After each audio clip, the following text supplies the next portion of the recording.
बुद्ध के जन्म के बाद एक भविष्यवक्ता ने राजा शुद्धोधन से कहा था कि यह बालक चक्रवर्ती सम्राट बनेगा, लेकिन यदि वैराग्य भाव उत्पन्न हो गया तो इसे बुद्ध बनने से कोई नहीं रोक सकता और इसकी ख्याति समूचे संसार में अनंत काल तक कायम रहेगी। राजा शुद्धोधन सिद्धार्थ को चक्रवर्ती सम्राट बनते देखना चाहते थे, इसलिए उन्होंने सिद्धार्थ के आसपास भोग विलास का भरपूर प्रबंध कर दिया ताकि किसी भी प्रकार से वैराग्य उत्पन्न न हो। 3 ऋतुओं के लायक 3 सुंदर महल बनवा दिए।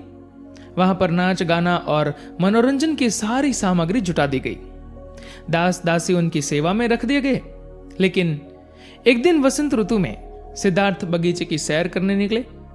रास्ते में सांसारिक दुखों को देखकर विचलन हुआ और सब कुछ बदल गया। गृह त्याग।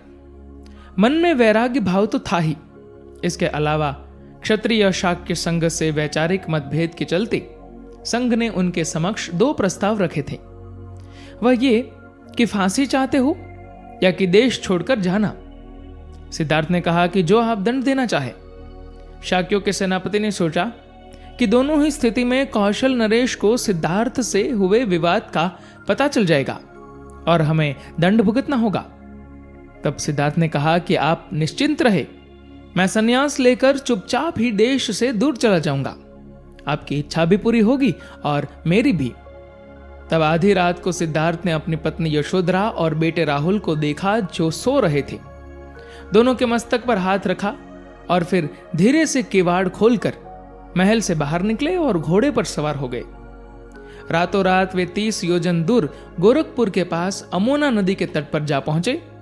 वहां उन्होंने अपने राजसी वस्त्र उतारे और केश काटकर खुद को संन्यस्त कर दिया। उस वक्त उनकी आयु थी 29 वर्ष।